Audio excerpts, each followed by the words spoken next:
My friends, I want to do a quick masterclass on decision making, decision analysis, using systems and decision making tools to solve problems. Now, the place to use decision analysis is when a choice is not clear. Uh, Very importantly, when you are faced with two or more good choices. If a choice, choosing between a good choice and a bad choice is not difficult because that's clear. But when you have more than one good choices, for example, if you are choosing a university, you are going to university and you say, well, should I go to this one or that one? Both of them seem to be almost equally good. All the other parameters are, or they seem to match on all parameters. How do I pick between this and that? And also, using a system is very important where the risk of making a wrong choice is high. The risk might be high in terms of cost, the risk might be high in terms of be getting then fixed in one choice, in whatever choice you make, and you can't return. It's very difficult to get out of the choice. The classic example of that is marriage. The cost of a wrong decision is very, very heavy, and it's not easy to get out of a wrong decision. Once you make the choice, it's almost as good as for life. So it is a very good idea to use a decision analysis tool. There are steps. It's a four-step process. First one is to define the problem. What is it that is troubling you at the moment? What is the problem? Write a problem definition. Be as specific as possible in that, and begin with details and then narrow it down to being very, very specific. What exactly is the problem? Number two, in this problem, define what I call essentials and desirables. We'll come to that in more detail going forward, but just keep these two words in mind: essentials and desirables. And then the third part of the process, third step of the process, is to generate different solutions, different alternatives, and then you, as I say, do the sums and pick the best choice. It is very important to strictly follow the process. Don't try to short circuit the process because you will sabotage yourself. Now, in terms of definition, um, describe the pain. What exactly is the problem? Why are you even at this decision point? So you might say, for example, if you are picking a university, you might say, well, the pain is that I have to now choose between these two universities because this is my life going forward. Marriage, you might say, well, I am very lonely. I need a spouse. I need a wife or a husband.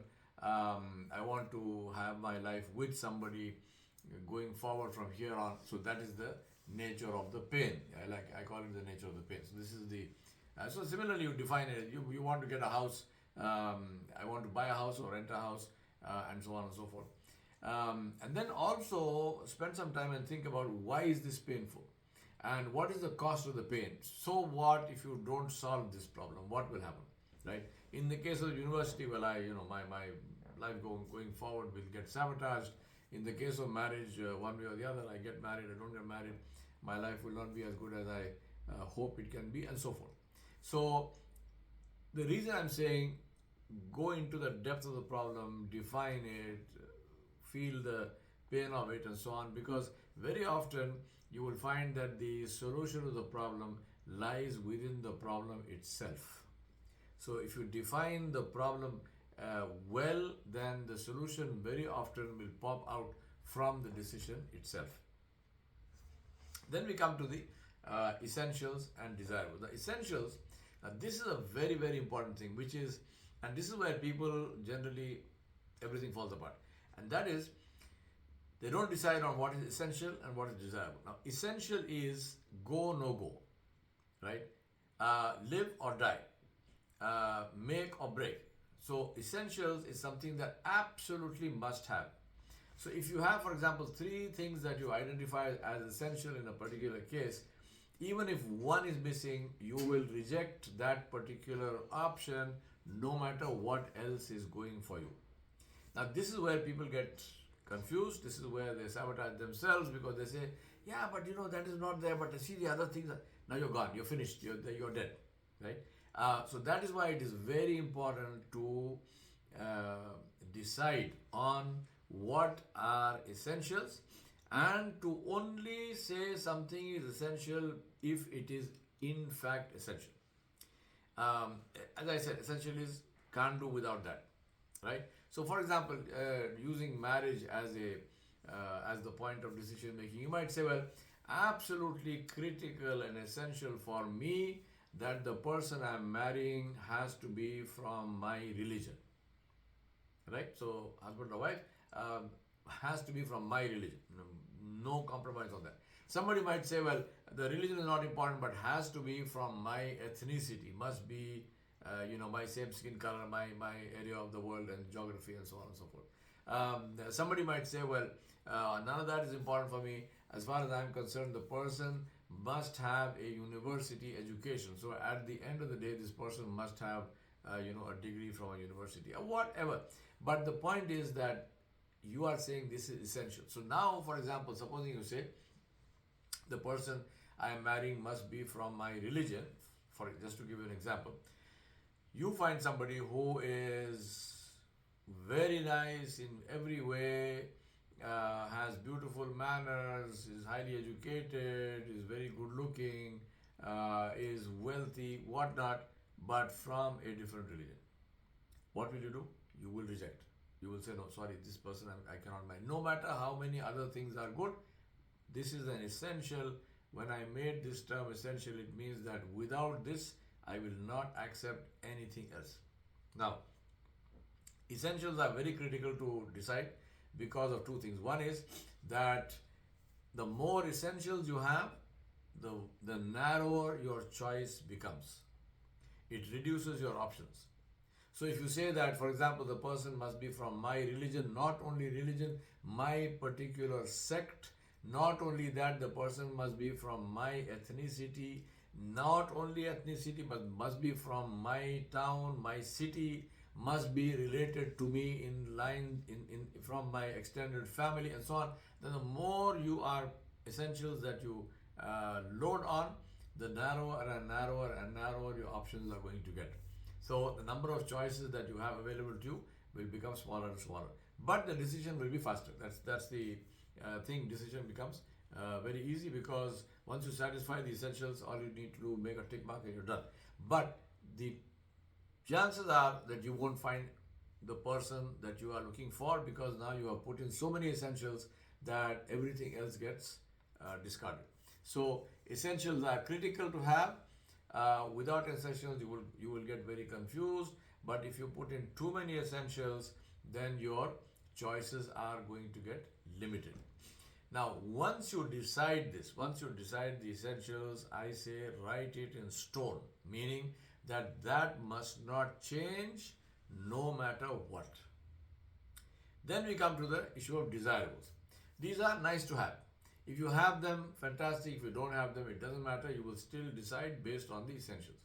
So now in the context of nice to have, again, going by the same marriage example, because that's easiest to explain, you say essential is must be somebody from my religion, right? Now desirable would be nice if somebody from my ethnicity, so my religion and also my part of the world, they come from that, or my race. Would be nice if they could speak the language, my mother tongue, which I speak. Would be nice if they speak that because my parents and grandparents, everybody speaks that language. It would be nice if my wife or my spouse also spoke that language.